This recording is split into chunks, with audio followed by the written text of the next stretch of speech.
Hello everyone, আমি Ananya and আমার channel Ananya আনিশাস cooking লেসনে আপনাদেরকে স্বাগতম।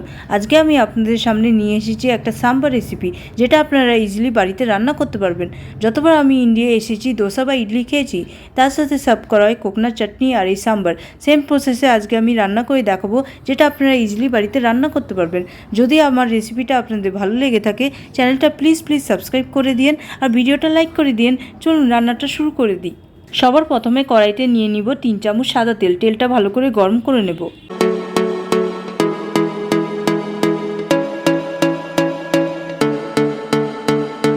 যখন তেলটা গরম হয়ে যাবে, এতে দিয়ে দিব 1 চামচ জিরা। জিরাটা ভালো করে ভেজে নেব।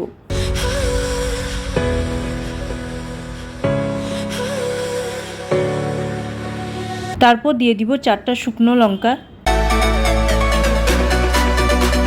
8টা সবুজ লঙ্কা আর দুটোই ভালো করে ভেজে নেব।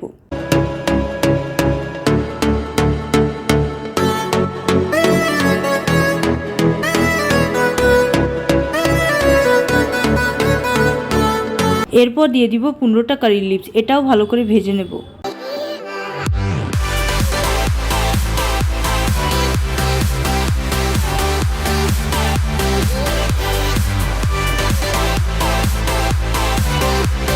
তারপর দিয়ে দিব 2টো বড় পেঁয়াজ স্লাইস করে কেটে। পেঁয়াজটা বেশি ভাজতে হবে না, হালকা ভাজলেই যথেষ্ট।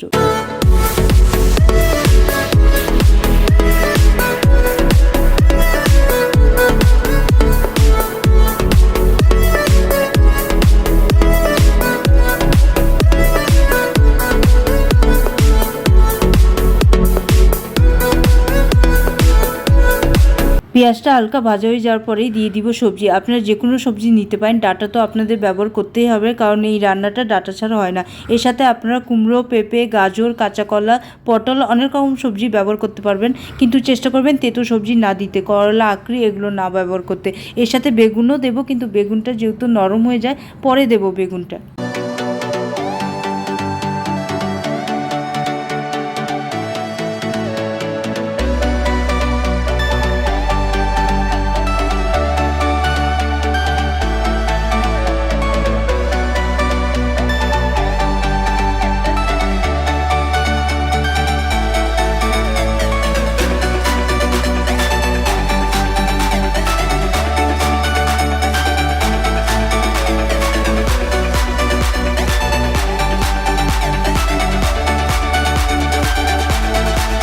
সবজিটা দেওয়ার পরে ভালো করে মিক্স করে নেব।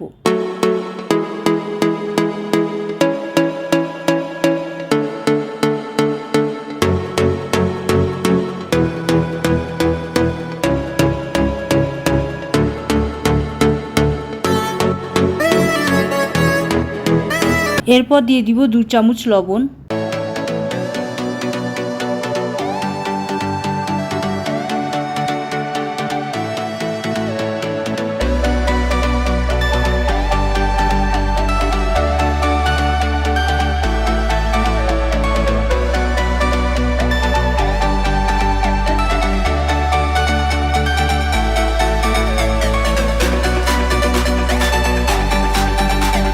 তারপর দিয়ে দিব সামান্য একটু জল।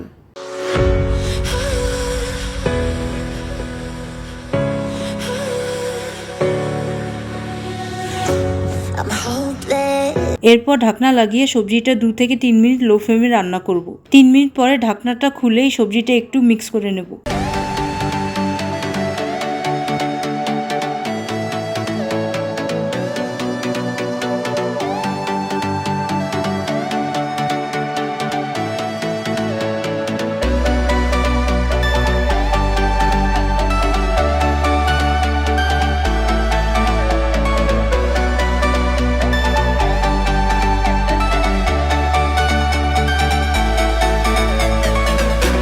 এরপর দিয়ে দিব 1 আর অর্ধেক চামচ হলুদের গুঁড়ো,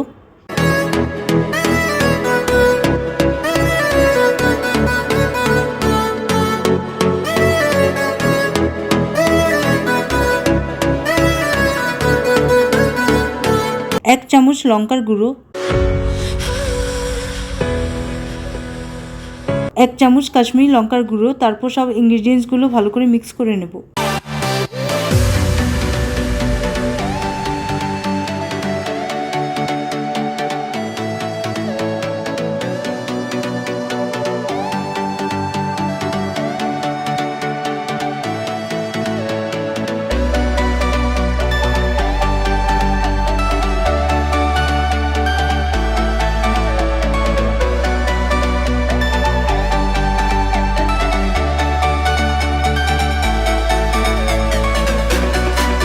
এরপর ঢাকনা লাগিয়ে আরও 3 মিনিট লো ফ্লেমে রান্না করব।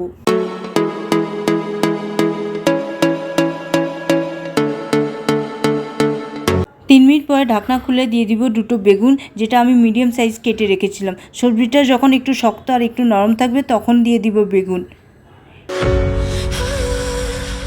এরপর দিয়ে দিব 4টে টমেটো ছোট ছোট স্লাইস করে কাটা।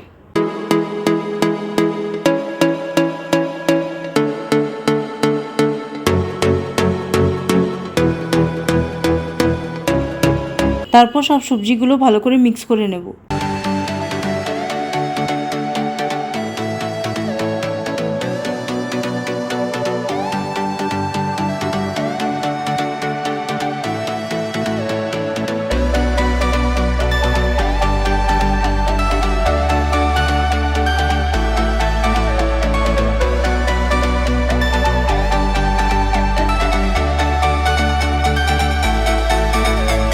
এরপর ঢাকনা লাগিয়ে আরও 3 মিনিট সবজিটা রান্না করব।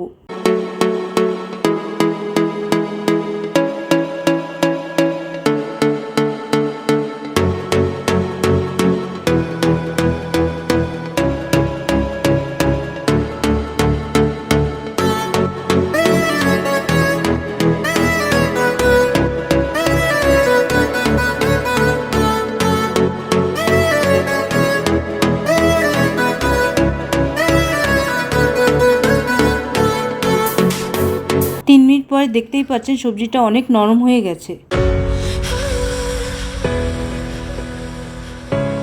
এই পর্যায়ে দিয়ে দিব 1 কাপ তেঁতুলের রস। সব ইনগ্রিডিয়েন্টসগুলো ভালো করে নেড়ে নেব।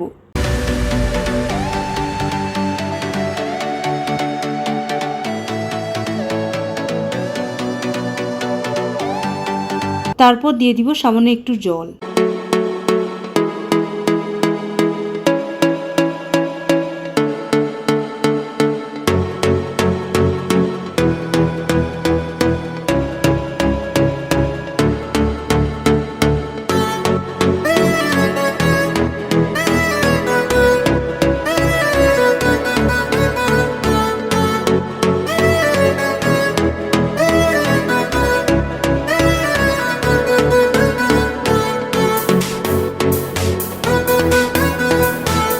এরপর ঢাকনা লাগিয়ে আরও 2 মিনিট লো ফ্লেমে রান্না করব সবজিটা।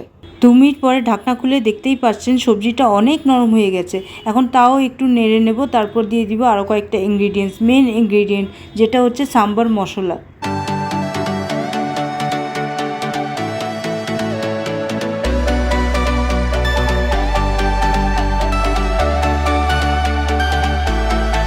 দিয়ে দিব 2 চামচ সাম্বার মশলা। সাম্বার মশলা অনেক জায়গায় বাংলাদেশে কিনতে পাওয়া যায় না, তো আপনারা যদি সাম্বার বাড়িতে বানান আর আপনাদের কাছে মশলা নেই, তো আপনারা ইজিলি মশলা বাড়িতেই বানিয়ে নিতে পারবেন। লিঙ্ক ডিসক্রিপশন বিলোতে দেওয়া থাকবে, সেখান থেকে গিয়ে আপনারা ভিডিওটা দেখে নিতে পারেন। এবার আমি ইন্ডিয়া থেকে আসার সময় সাম্বার মশলা কিনেই এনেছিলাম। এরপর সবজিটা নেড়ে মশলাটা মিক্স করে নেব। তারপর আবার সবজিটা কুক করব আরও 2 থেকে 3 মিনিট।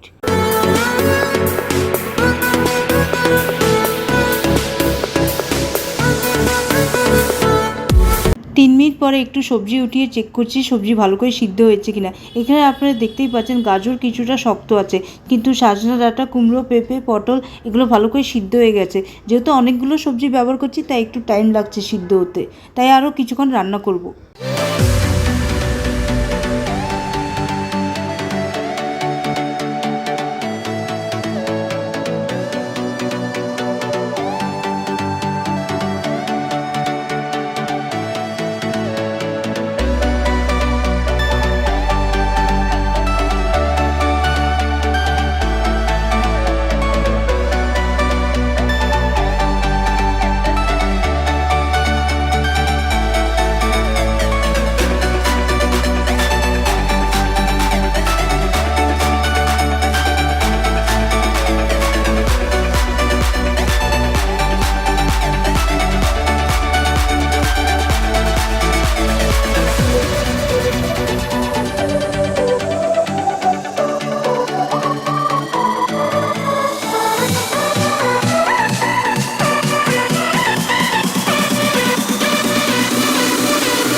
3 মিনিট পরে ঢাকনা খুলে দেখতেই পাচ্ছেন সবজি ভালো করে সিদ্ধ হয়ে গেছে, নরম হয়ে গেছে। কিন্তু এই পর্যায়ে ভাবেন না যে সাম্বার তৈরি হয়ে গেছে, কারণ মেন ইনগ্রিডিয়েন্ট ডাল সেটাই তো এখনও দেওয়া হয়নি, সেটা একটু পরেই দেবো।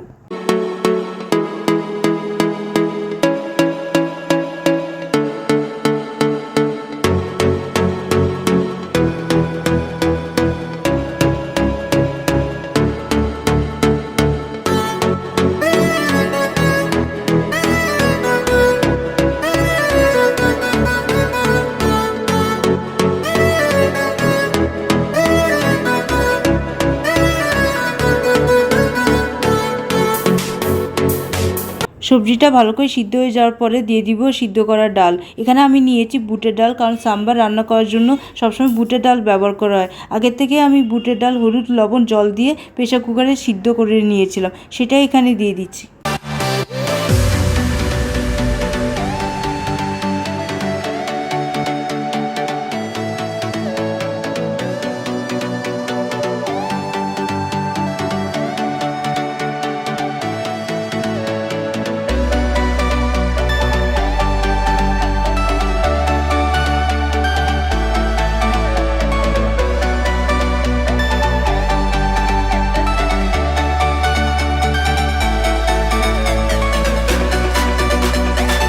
তারপর একটু নেড়ে দিয়ে দিব 2 কাপ জল। এখানে আমি নর্মাল জল নিয়েছি, গরম জল না।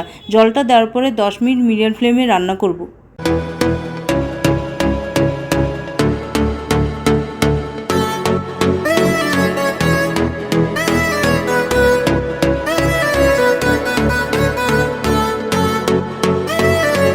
জলটা দেওয়ার পরে একটু নেড়ে চেক করে নেব লবণের পরিমাণটা ঠিক আছে কিনা। যদি একটু কম থাকে তাহলে এখানে অ্যাডজাস্টমেন্ট করে নিতে পারবো। টেস্ট করার পরে দেখলাম লবণের পরিমাণটা একটু কম ছিল, তাই আরও 1 চামচ লবণ দিয়ে ভালো করে মিক্স করে আবার রান্নাটা কন্টিনিউ করব।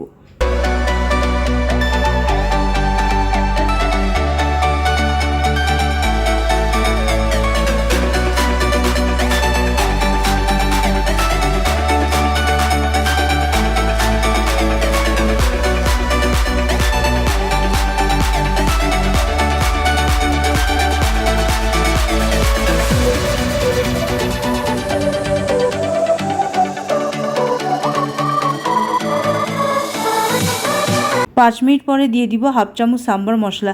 আগেই দিয়েছিলাম অনেকটা সাম্বার মশলা, আপনারা যদি চান নাও দিতে পারেন, কিন্তু আরেকটু ফ্লেভার আসার জন্য আমি একটু সাম্বার মশলা দিয়ে দিচ্ছি।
তারপর ডাল ঘুটানি দিয়ে একটু ঘুটিয়ে নেব যেন ডালের শক্ত পাট না থাকে।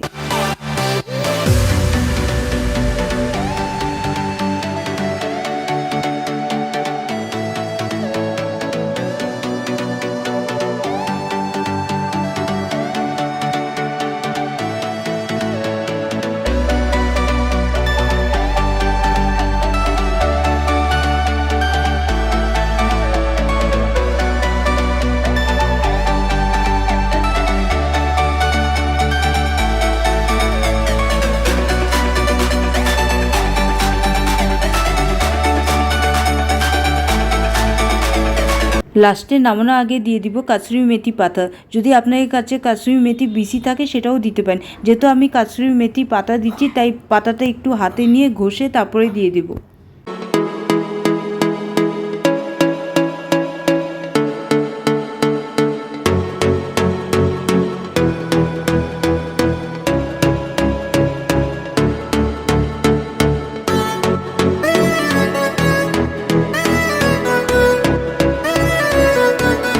এখানে দেখতেই পাচ্ছেন সাম্বার ভালো করে রান্না হয়ে গেছে আর দেখতে এরকম লাগবে।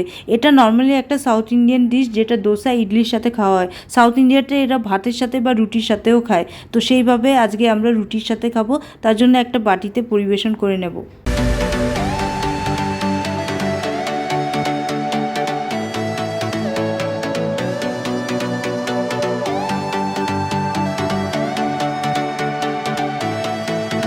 এই ডিশটা আমি অনেকবার ইন্ডিয়াতে খেয়েছি দোসা বা ইডলির সাথে, আর সত্যি বলতে এই ডিশটা খেতে অনেক সুস্বাদু। অনেকবার আমি বাড়িতে বানাবো ভেবেছিলাম কিন্তু কোনো সময় টাইম উঠেনি। এবার আমি ফাইনালি গিয়ে বানিয়ে ফেলেছি এই ডিশটা, আর সত্যি বলতে প্রথমবারই এত পারফেক্ট হয়েছে আমি আর কি বলবো।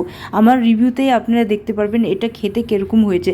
আপনারা বাড়িতে সত্যিই এটা ট্রাই করবেন, আমি বলছি অনেক সুস্বাদু। আমরা এটা রুটির সাথে খেয়েছিলাম, ইডলির সাথেও একবার খেয়েছিলাম, কিন্তু তখন আমি নিজেই মশলাটা বানিয়েছিলাম, যেটা রেসিপি তো বলেইছি আমার চ্যানেলে দেওয়াই আছে, দেখে নেবেন আমার রেসিপিটা। আর ইডলি রেসিপিও কিন্তু আমার চ্যানেলে দেওয়া আছে, আপনারা লিঙ্কে গিয়ে দেখে নিতে পারেন। ভুলবেন না দেখতে। আমার চ্যানেলটা সাবস্ক্রাইব তো করেই দিন প্লিজ প্লিজ প্লিজ।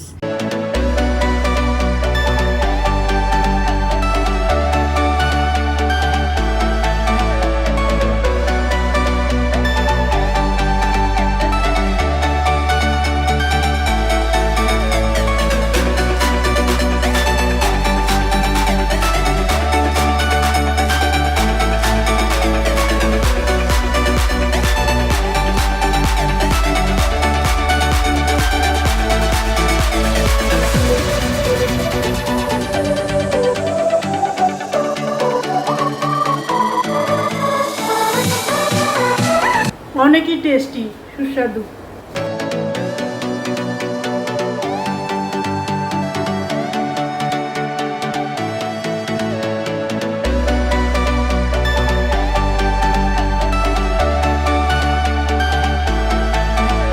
ফাইনালি যেরকম আমি সবসময় বলি, আমার পুরো রেসিপিটা দেখার জন্য ধন্যবাদ।